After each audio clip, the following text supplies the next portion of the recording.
This is Inside the Wolf's Den, an entrepreneurial journey with Shawn and Joni Wolfswinkel. We're at the inside of the Wolf's Den with Joni. We're really excited to be here, unleashing your ultimate life. And Joni, I'm excited to talk to you because I was actually introduced to you from Steve Roseberg.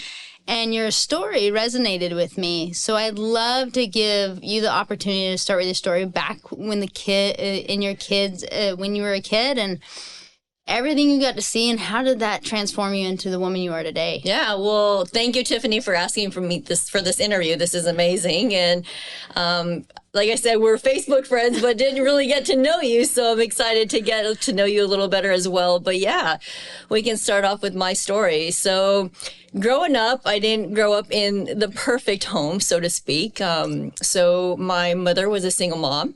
Raised my brother and I, and my father was a heroin addict. So grew up with all that. And then later on in life, my brother decided to follow that same path. Oh, wow. Yeah.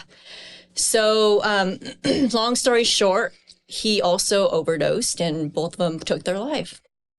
Oh, wow. Yeah. So had a... So you saw a lot. Oh, yes. We saw a lot. And when I was 19 years old, I thought, you know what? I'm not going to follow this path. I knew since an early age that I was not going to, I was different. And to me, I wanted to prove to everybody that I was not going to be like them. So 19 years old, I was going to college. I was one of the first in my family to go to college. Oh, wow. So it's pretty amazing. Ooh, I always get choked up when I talk about it because, you know, it's part of me, and forever I couldn't talk about it. But now that I wrote my book and it's all out, it's like, you know what, I finally can help others out there. But that had to have been something excruciating to go through. Oh. I mean, we talk about it here, and after talking about it, some people don't understand. When you see a father and a brother go through addiction like that, it's not something that is easy to see. No, it definitely wasn't. And it was heartbreaking because for the longest time, I blamed myself for it because I wasn't there for my brother. And I had to be that older sister, kind of give him a little bit of tough love. And that was hard because at one point I had to say, you know what, this is it. I can't help you anymore, and you have to do it for yourself. Mm-hmm. And if you don't want to do it we were given the same choices in life, right? Same opportunities. And he ultimately chose that life, and I couldn't do anything about it. And so for the longest time, I took that hard. How long did you blame yourself? Because that's actually something that a lot of people do when their parents get divorced or when they see something. They internalize it and blame themselves. How long did you hold on to that? Probably a good 10 years. Wow. Yeah. Lived that life oh my gosh, what if I could have, got him that help? What if? And until I thought, and really when I had kids, I was like, you know what? He was given the same opportunity as me. And that's the thing, right? And for me, it was I knew early on that I did not want to live like that. And I was going to prove to the world, I was going to prove to my family, because they also saw me as, oh, poor Joni. She's going to be just like her father and her brother. Oh, poor Joni, right? And I didn't want anybody to say, oh, poor Joni. I wanted them to say, you know what? Wow, look at this girl, brought up from the same background. And there she is, going after whatever she wants in life. And so you finally let go of it when you had a child? Yeah. Yes. And, but I mean, I knew that I was different. Yes. Growing up, 19 years old, went to college. And it's funny because, I was walking, the halls, in college, and I thought, you know what, what does this life look like for me? And all I could think about was success. What does success look like for me? And I went home to study a biology test, and I saw this late night infomercial show on real estate investing. Oh, wow. 19 years old. And I was like, this is cool. And I said, well, what if my husband and I, or my fiance at the time, I was like, hey, let's go check this out. It's a 3-day boot camp in Albuquerque, New Mexico. And I thought, you know what, this could be it. And so we took that chance and went to this 3-day boot camp in Albuquerque, New Mexico, and absolutely fell in love with real estate. So here we are, flipping houses at 19, 20 years old. And at that moment I knew, okay, this is what it was. Like, this is my life. This is what it's going to look like. That's amazing that you define success for you, though. A lot of people don't understand how to look at your life and realize what you want, and you envisioned it. Oh yeah. I mean, that's amazing. At 19? Yeah, even at 15, I was working at Taco Bell at 15 years old because I knew that my mother could not provide what, I mean, she did enough for me to provide a roof over my head, working 2 jobs. I never saw her. My grandparents brought me up because she was out busting her butt, but I saw that. And I was like, you know what? Like, I'm not going to let her bust her butt for me. So I'm out there at 15 years old working in Taco Bell, cleaning tables. And then I laugh about this today because I'm like, man, like from cleaning tables and taking out the trash to like working the window at Taco Bell. That was like my next step up. I was like, that was amazing. That's amazing though, but because you didn't go, I'm too good for this. Yeah, no. And that's important. And the hardships that we go through is something that they get us to the next level. They help us. They shape us. Yeah. That's amazing. Yeah. So kind of fast forward. So 19 years old. So went to this 3-day boot camp, and it was funny because my husband was my fiance back then. He actually came from a family that, had money, and his mom was a doctor. His dad was a carpenter. And so they had set aside some money for him to go to college. And when he graduated from high school, he's like, well, I'm not going to go off to college. I'm going to stay with you. So he stayed with me in New Mexico. But anyway, he had this college fund. And so if you go to school in New Mexico and you graduate from high school with like a 3.0, you can go to college basically for free on a lottery scholarship. Oh, wow. So it's like, why wouldn't you do that? So I went to college for free on a full ride scholarship, and so did he. And so he has this money set aside. And so we thought, well, shoot, like, why don't we use this money to buy real estate courses and a mentorship package? So I think we had like $30,000. He had $30,000. And so we spent the entire college fund on like real estate courses and mentorship package where somebody would come to, our hometown. Our mentor would come to our hometown and kind of walk us through the ropes. And that was it. And I can remember his mom, she was livid. Like, she could not believe that we spent the entire, $30,000 on real estate courses. Because you were taking a risk. Yeah. I mean, and call it naive or risk, like, I don't know. But, I tell my husband, I'm like, look, if we didn't make that decision, we wouldn't be here today. No, that was a perfect decision, being able to take that step and take that risk and go to the next and be willing to go, you know what? I don't know exactly what I'm doing, but I'm going to figure it out. Yep. I'm going to keep going, and we're going to do it. You don't let the roadblock stop you. Yeah. So, So then, and then about 2005, we got into pre-foreclosure investing, and we thought, hey, like, this is it, and so we got a coach and mentor to help us with that. And we were actually like physically knocking on doors. So imagine in your 20s knocking on doors, right? I mean, it's pretty scary for even adults to be able to do that. We were doing it. So yes, it is. It's nerve-wracking. So we were a young couple knocking on pre-foreclosures, making agreements with homeowners, and made a really, really good living, doing that for about 8 years or so. And then in 2008, that's when the market kind of, crashed, and like, oh, shoot, like, what are we going to do now? Right. Because the flip business was really our cash business. And so we thought, well, why don't we try to sell?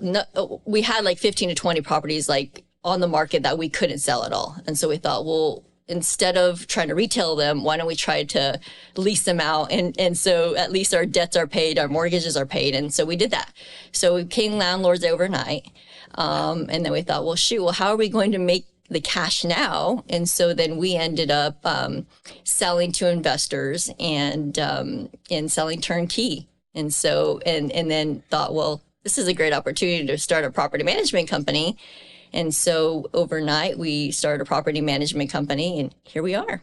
That's amazing, because you pivoted when you had to. You didn't let that roadblock go, oh, I'm done. No, Yeah. it was like, okay, what's next step? Right. How do I pivot to make sure that we're good and we continue to make the life we want to make? Right. Yeah. I mean, and that's a strong mindset. A lot of times when people go through what you've gone through, they stop. And if they can see that you just got to pivot, and the successful just figure out how to pivot and continue. Yeah. So I do say that because of my upbringing of, you know, how I was raised, and how, there was moments where, you know, I remember my brother taking me for ice cream, or saying that he was going to take me for ice cream. And then he goes and takes me to a drug deal.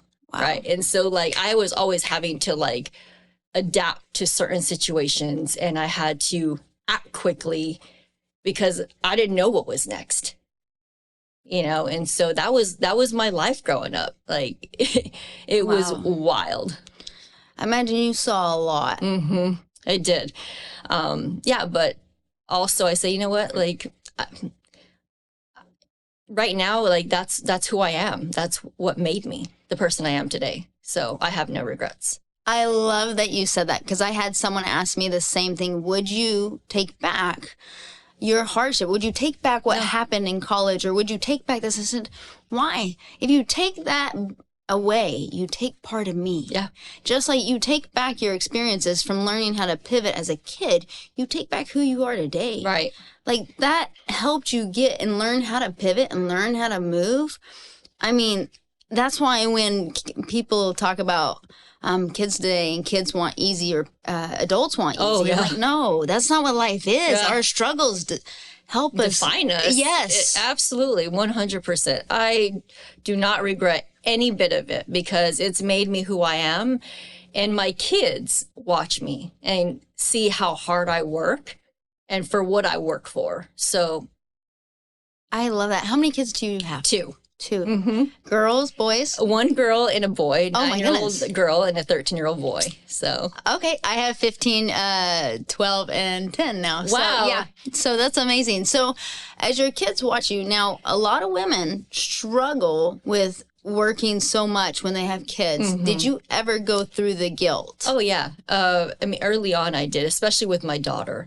Because with our son, we were still knocking on doors, and we would bring him along. I remember he got to go in the bathroom, and he's like using the bathroom on the sidewalk. I'm like, oh my God, this is just our life. Take him behind the house. Yeah, exactly. Go to the bathroom. Let's go. We got to keep knocking. Yes, Yep. 100%. My son still has, so we took him in a house that was flea infested, and fleas got his leg, and he still's got the little, like, you know, marks on his legs from that. I was like, look, now you know, you remember all of that, right? But with my daughter, it was a little different, because we were already growing and scaling our business. And at that point, I was like, I was working long hours. I was, you know, trying to be mom at home and trying to tuck my daughter in bed, all these things, read her bedtime stories. But it was hard, because I would get out of the office probably 7:30, 8 o'clock at night, and have zero time for my kids, from my husband. And so at that point, I knew that I needed to do something. Like I couldn't be going like this. And I remember one of my coach and mentors was like, well, Joni, like you can't be doing this all the time. Like you got to do something about it. You need to hire people. And that's when I decided, you know what? Okay, yeah, I am going to hire some people. So I think my first hire was like a virtual assistant. And then from there, I was like, oh, this is amazing. Then I can go ahead and do it over and over. You know, so to the point where I had a team. And now I can go home and say, you know what? I go home at 5 o'clock. I don't work on weekends. But yeah, it was difficult. It was really, really difficult. But it was me that was holding really myself back, because I knew that I could let go, but I really didn't want to. I wanted that control, because as entrepreneurs, I mean, we want to control everything, right? Yes, we do. And, but I had to figure out, you know what? I'm not going to be able to do this all if I didn't have my team. So now it's all about just being present in the moment, wherever I am. So if I'm at work, 100% work. If I'm at home, that's what I'm doing. 100%. As you grow a business, a lot of times you do have to work long hours, though, and realize we're doing it for a better thing. But as you grew your team, I want to speak to that a little bit. What are some struggles you had growing your team and all the businesses that you run? Like, was that hard for you to start managing people? Oh, yeah, because remember, I started at 19 years old. So I didn't actually have a background of leadership.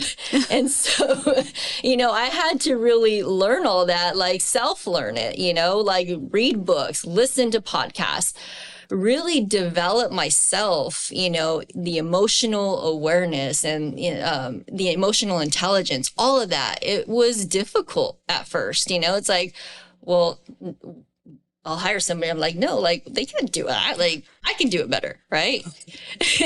And so, yeah, it was difficult, but, I think all the support and coaching and mentorship I got along the way really helped with that. You talk about, as we've talked, everything you've said, it's talked about learning, continue to learn, continue to get coached. Kids today, or even when I was growing up, it was like, hey, you go to college, you go to school, you go to college, and then you go work. Right. It wasn't, no one talks about, you got to get a PhD, even if it's not in school, you need to get a PhD in what you're doing. It's continuing to learn, continuing to develop. Yep. And even now at our level, right? Like I'm pretty successful and I still have a coach. I still, have masterminds, and I spend hundreds of thousands of dollars each year on masterminds to grow and learn. Because if you stop, then you're just dying, really. Yes. Right? You're either improving or you are dying, especially in the industries. Business is pivoting so quickly. Oh, yes. Industries are moving so quickly. If you're not changing something in your business every 6 weeks, there's probably an issue. Right. 100%. So you go after coaches, you go after masterminds. What do you feel like has been the best thing for you out of everything you've done to continue to learn? So being surrounded by people like yourself. So like I have a small group of people that, I look up to and I admire. Like Steve Rosenberg is one, right? And so being surrounded by those people that are going to push me, that are going to be cheering me on along the way, that's been huge for me, honestly.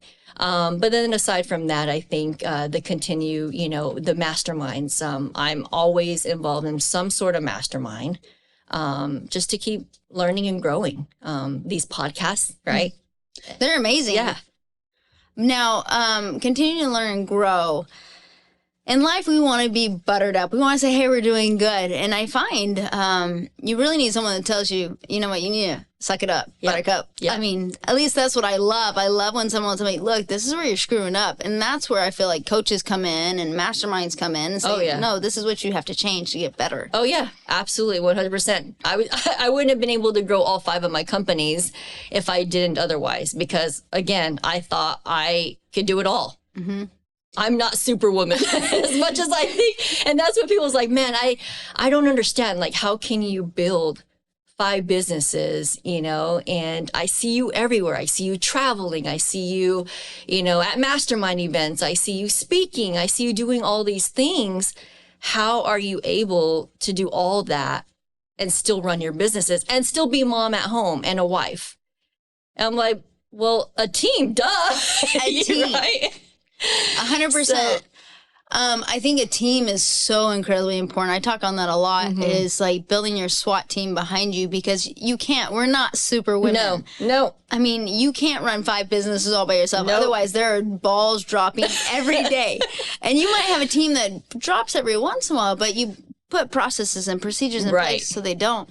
So how have you built your teams to make sure that things run smooth? Yeah.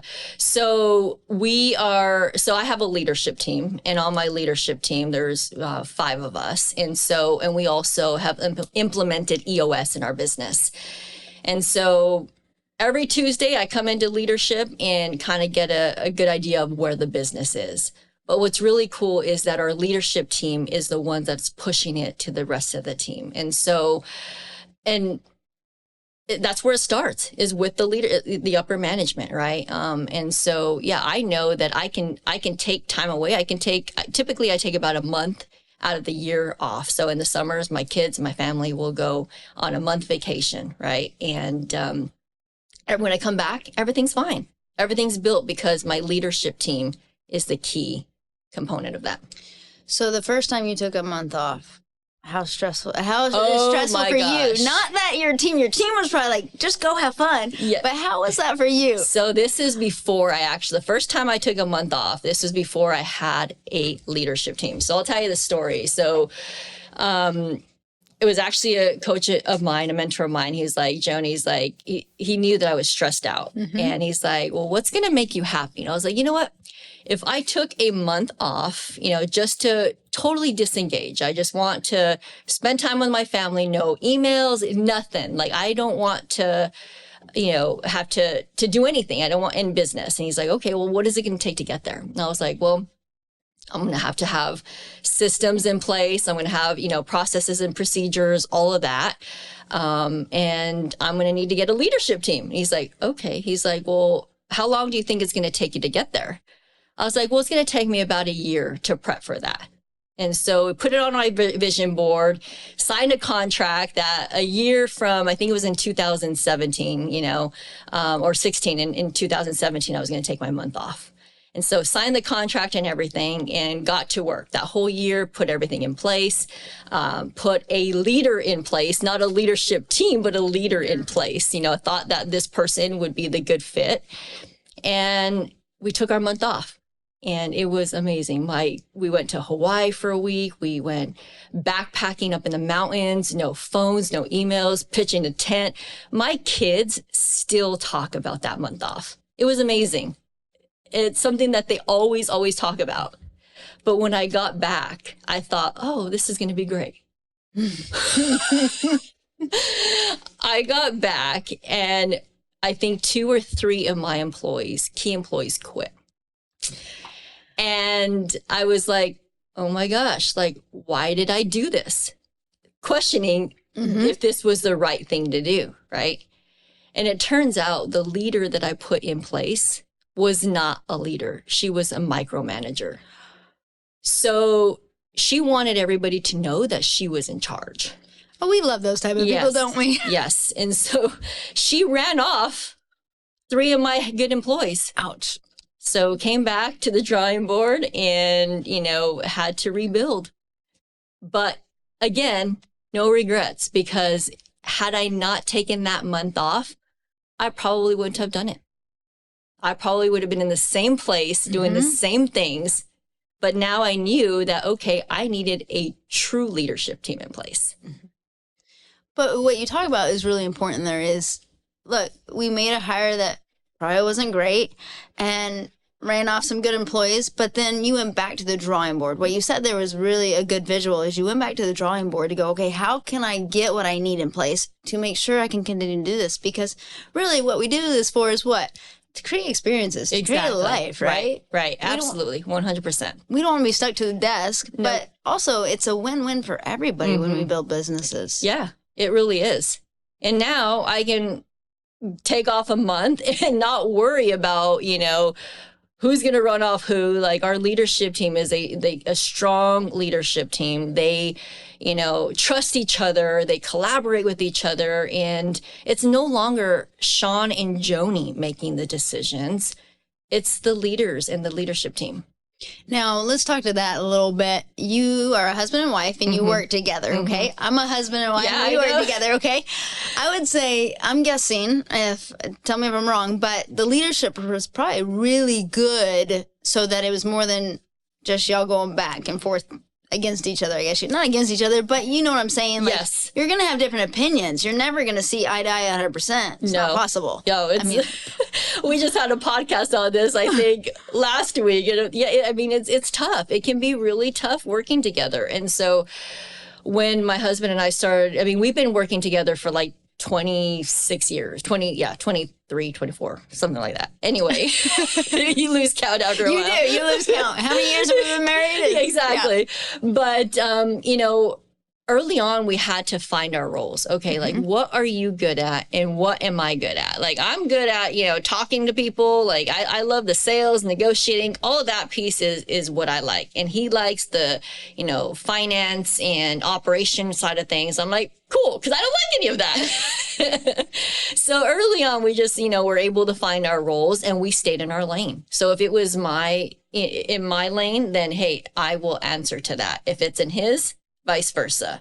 But I mean, it can be challenging. And the challenging part too is taking stuff home with you, right? Because you want to talk business at the dinner table. You want to talk business when you're with the kids, all of that. And so, yeah, I mean, it's a lot of growing together as well and developing your relationship to make sure that you're also aligned and keep that alignment as you grow. And spend time away from the office Oh, too, yes. because if it becomes just business, you can see relationships struggle there. But your leadership had to have been, I've always been, 2 brains are better than 1, 3 brains are better than 2. But how did you decide who was going to be on your leadership team? Yeah, and so at the beginning, it was more of, okay, like who can we trust and who, has our back along the way. And I mean, naturally, it just became this core group, right? And of course, and there was accounting, operations, and, we have our COO in there. And so kind of all aspects of the business, right? But really, who is going to be our ones that we really trusted. That's amazing. So what do you think taught you how to continue to pick yourself back up? Because people get tired of going, something else went wrong today, something else went wrong today. Instead of looking at it as something else went wrong, just talking to you, I can tell you, look at it as, this is a learning experience. What taught you that? Growing up. Because I always look back of, you know what, like, it's not, I'm not afraid of failure. I'm not afraid of taking risks, because if you look at what I went through as a child, nothing would compare to that. No. And so I look at it like, you know what, like, what's the worst that could happen? I mean, we laugh at that, but that's true. Like, you can either step forward and take the risk, or you're taking a bigger risk, and there's no way you're going to get it if you don't step forward. Yeah. But you keep stepping forward and learning how to pick yourself back up after anything that happens is how we learn and grow, right? Absolutely. Yeah. And again, I think it's, and my husband's he's my biggest cheerleader. Like, whenever, I'm down, he helps pick me back up, vice versa. So I think it's important that you have somebody that's going to support you. Oh, 100%. I mean, I think that's into building your team, right? Like, if you're not building your team, you need people that are going to pick you back up, because not any life I know is smooth. We're humans, right? I mean, we're going to get down on ourselves, and, no matter, yes, I mean, it's probably a lot easier for me, or not easier, but I can do it because I've learned to, stay strong along the way, right? But I mean, we're humans. We fall, and, and we need somebody to help encourage us to get back up regardless. We fall. It's 100%. When we're babies and we are learning how to crawl and learning how to walk, how many times do we fall? Oh, gosh. I mean, and it's just get back up. And all our parents and everybody around is like, oh, no, you can continue, you can do. Go, no problem. Fall, get back up. But as adults, some reason it goes, oh, crud, I failed. Yes. And instead, we should look at it the exact same way as crawling and walking. So what? We learn, we grow, we keep on going. 100%. Now, you wrote a book, and I did not know this. I want to know more about this, because this is amazing. For someone to write a book, that says a lot, and I want to know what it's about. Yeah, so the book is The Choice is Yours, Balancing Success as a Wife, Mom, and Entrepreneur. And I wrote that book it was 2020 is when I finished it. Oh, and wow. So, and it's really my journey of, me getting brought up in the dysfunctional home that I was, and me becoming the woman that I am today, and what it took to get there, right? And ultimately, it's the choices that you make in life. And so I have choice points throughout the chapters, and I think it's a really good read. I think that if anybody wants to get to know me personally, I always hand that book out, because and I think it helps a lot of people as well. And that's really why I wrote the book, is to help others out there that may be struggling with a little what I struggled with, and give them hope. I think that's key, giving people hope. But you talk about something, making the choice. It's every day. You got to make a choice. Yes. So how do you make that choice, Joni? I mean, it's all about being confident. It's all about, knowing where you want to go, and not being the victim, right? And I always tell the story about my brother and I growing up in the same home with the same opportunities. And at the end of the day, I love him, but at the end of the day, he chose to be the victim, right? Rather than the victor. So are you going to be the victor or are you going to be the victim? That's a big choice. Mm-hmm. And you said something in there is define what you want. Mm-hmm. And it's interesting to talk to people. A lot of times we go through life and we're like, which way do I go? We're like a mouse going through a maze, just hitting every wall and not knowing. But if you sit down and really define what you want, then you can create a roadmap for it. But you got to define what you want. And it sounds like you did that from a very young age. I knew I was not going to be that person, to fall into the trap of drug addiction. And I wasn't going to let people, define who I was going to be. I was going to define who I wanted to be.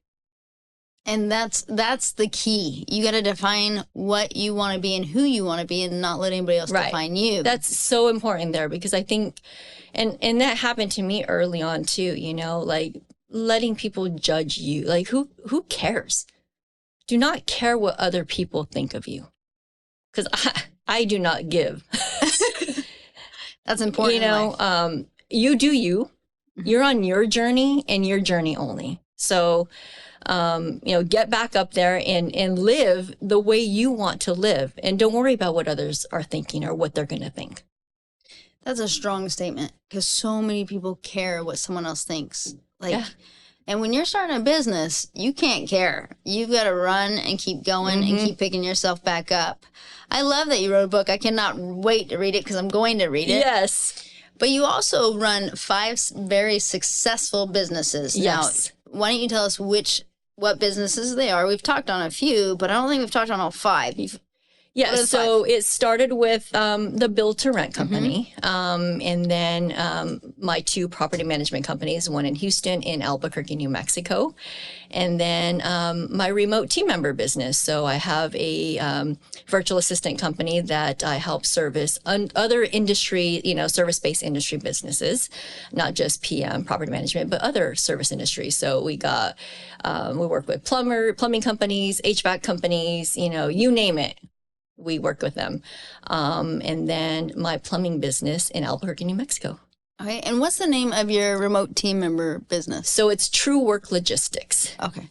And that's amazing. And explain that one a little bit because I don't know if everybody will know what that is, but it's huge in the property management industry and plumbing industries on the back end. But talk to that a little bit. Yeah. So, and it all started for me when I was trying to hire additional people and I didn't have the budget. In property management, we know that it's a low margin business, right? And so it's difficult to hire in-house people to do the work. And unless it's going to cost you, right? When you factor in health insurance, all of these things.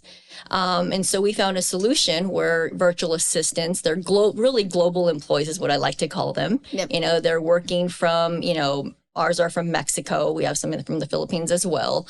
But they're a part of your team. So think of them as your employees, but they work remotely, okay, for the fraction of what you would pay for an in-house employee. How many remote team members? Because we call ours remote team members. We don't like virtual assistants. Right, because they're real people. Yes, they're very real. So how many remote team members can you hire to one person here in your So I have 48 team members. That includes in-house employees, right? And out of that 48, 30 of them are remote team members. So if that's how we run. Yeah. So it's a huge part of my business. It is. And you said something really important is they are real employees. They can do anything. If you don't need boots on the ground, they're amazing. Yeah, absolutely. And you can find the talent too. I think a lot of times people say, you know what, like they can only do, tasky things, but I have project managers that are remote team members. I've got, sales assistants that are remote team members, you name it. You can find the talent. It's all, and that's what the key there is. You have to interview them like you would any other employee, right? You have to we use a predictive index when placing them so we can find that really good fit that matches who we're looking for, or a DISC assessment of some sort, right? But yes, you have to treat them like you do any other employee. You got to train them like any other employee. Oh, yeah. You know, I think that's where the property management industry kind of struggled for a long time. Oh, I can hire someone, put them in place. They're not plug and play. No. You can't just hire them and let them loose, just like you would in your in-house employees. Yep. Yes, and onboarding, right? I think the key there too. I think a lot of business owners miss that onboarding piece as well, right? And so when the onboarding really starts when they sign that job offer. And so, making them a part of, try to get them involved in your culture as quickly as possible, having a training outline for them, right? Doing a proper onboarding, because you think about it. Why did the good employees leave? Oh my goodness. Right? Lack of leadership, onboarding and training. 100%. And we could do a whole podcast on this alone because I'm very passionate about it. You look at Starbucks. What do they sell? Coffee. Yeah. Literally coffee and some bread and a few things, some sandwiches, right? They have a 30, 60, 90-day program. Oh, gosh, yes. I love that. I mean, and it's like 30 days, they can only touch so much. 60 days, they can only touch so much. And then 90 days, they should be fully trained. And they don't have a cycle like property management. Right. So I'm going, I did just a huge conference on this as, if you're not training your employees at least 90 days, they haven't even seen a cycle. Yeah, absolutely. So what do you recommend when you're helping companies place RTMs or your team members? How long do you recommend them train them? So that 30, 60, 90 days. So what's funny too is we work a little different. So we're not like a company that just places them for, if you're looking for somebody, we're just not going to place them. We're going to help you throughout the entire process because I know and understand, because I own 5 businesses, right? What it takes, right? So we're in there as far as finding the talent, training the talent, but then also being there for their 30, 60, 90-day reviews to make sure that they are progressing, okay? And almost being there as a coach and mentor for the business owner, right? Because they don't know typically, most of the time, they don't know what to expect. So we're there helping them along the way and doing those 30, 60, 90-day reviews with them. So that way they see, and for the next time that they hire somebody, hopefully they do the same. Oh, 100%. Oh, I love that. So do you allow people to hire direct, or are you you're the employment side? I'm the employment side. So we do everything on their behalf, and so all they do is just pay for the hours, really. That's amazing. That's amazing. Yeah. And so in Mexico, our company is a Mexico-based company. So we pay, obviously, the taxes on their behalf. And so they get their benefits there, too, which is awesome because, in turn, they're looking for long-term stability and they want their benefits. And so we pay that for them. And so the client doesn't have to worry about it. That's amazing. That's a whole, I'm pretty passionate about employments and employees and teams. And but you have a plumbing company. Do you have a plumbing company here as well in Houston? It's in Albuquerque. It's a franchise, Mr. Reuter Plumbing of Albuquerque. Oh, okay. Yeah. So, it was one of those where in 2020, we actually opened our office in 2020, the middle of 2020. Not, by chance. We had try to roll this out in 2018, 2019, and then it didn't happen until 2020. And oh, the world shut down. But we have this plumbing company. It's done really well. And I'm not even in the city that the plumbing company is in. So that's pretty amazing. Oh, we could talk a whole thing about that because the world did shut down in 2020. And that's another thing that you learned how to pivot and continue and pick yourself back up. Yes. It was, that was challenging because not knowing anything in plumbing, my whole background has been in real estate and, property management. I can tell you in my sleep how to do those things, right? But plumbing, finding plumbers, I'm like, oh my gosh, this is it is a different beast. It really is. And I remember the very first month we opened our doors. So Shawn and I went out there to visit. And one of our plumbers ended up getting chemicals in his eye. He was plunging a drain and chemicals splashed in his eyes. And so I'm rushing him to the hospital. Like, we were supposed to be in town, like eating dinner with friends, and I'm rushing the guy to the hospital. Shawn is like helping the assistant plumber, like with the plumbing job. And he also knows nothing about plumbing. So he's in the back of the van, like trying to like figure out how to do this thing, whatever he was doing. At the end of the night, it was one of those like defeated moments. Like, what in the world are you doing? And why are you doing this? Why did you start another business? But we're entrepreneurs, right? We can't sit still. We were just talking about that. But it's like, I don't think people understand that when you start a business or whatever you're doing in life is you're going to have struggles. And like right there, you could have like thrown your hands up and said, oh, we're done for. But instead, he got dirty. He was like, hey, the plumber's here. How do we figure this out? And that's what it is. It's like putting puzzle pieces together. And sometimes they're a little bit messy and then they come together. But it's, it's trying to figure it out. Yeah, absolutely. No business runs smooth 100% of the time, especially if you have team members, because you're bringing cultures together. Right. I mean, that's especially remote team members. And we're big on remote team members as well. Yeah. Yeah, so you have plumbing, you have remote, you have two PM companies, and then you have the turnkey, correct? Mm-hmm. And turnkey got you into property management. That's basically what got us into property management, because we were investors, obviously, flipping houses, and then had to pivot our model in 2008, right? And so we're like, well, we can do the investment thing, and why not open a property management company to manage the investment? So, that fell into place, and I'm glad it did. It's amazing. So, Joni, you're a breath of fresh air. I mean, literally, I love talking to you because I feel like there's so many points that we could go on. But if you were anybody that's watching, and what would you say for them to get exactly what they want in life? What do they have to do? I would say that, number one, find a coach, a mentor, somebody that can help you along the way. Because if you have heard my story, every step of the way, I don't care, from the very beginning at 19 years old to now, I've always had a coach and mentor helping me. So, number one, get that. And continue to learn, guys. Like, honestly, I was not a leader by any means. I had to learn all that. But if you want to get anywhere in life, you have to grow personally. You have to keep growing. You do. Oh, that speaks to so many people. Don't just stop at college. You got to get a PhD in whatever you're doing. Yeah. And believe in yourself. Believe in yourself. I think so many I can't do it. It's that self-negative talk that you can't do something. No. Reframe that mindset, change the narrative, think positive, and believe in yourself. You can do anything you put your mind to. Absolutely, 100%. And everybody has an idea. But the problem is when that idea comes and that excitement comes, then right after that is the fear. Yeah. And it's like, oh, and usually that stops someone in their tracks. Because everybody has a story. Everybody has a life. And everybody has something that they can do to help somebody else. Absolutely. 100%.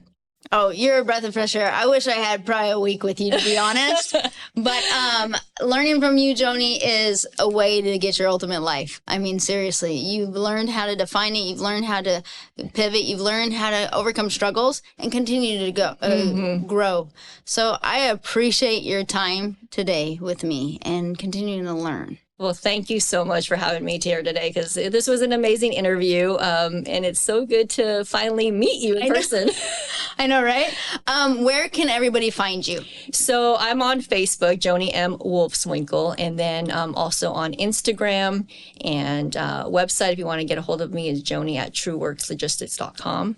And I'll send everything to you as well. So if you wanted to put it in the show notes, you're welcome to do that. We will. We'll tag you on everything. But Joni is a force to be reckoned with, and we appreciate you. Yes. Well, thank you so much. Right. Thank you. Thanks. You've been listening to Inside the Wolf's Den, an entrepreneurial journey with Shawn and Joni Wolfswinkel. Tons of entrepreneurial podcasts are out there. Talking. But Joni and Shawn are living it every single day. Their portfolio now includes many franchises and medium-sized businesses. We talk about the trials and motivators of successfully running a business.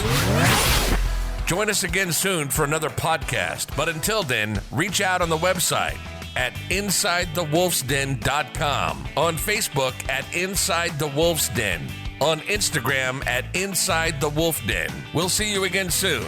This is Inside the Wolf's Den. We'll see you next time.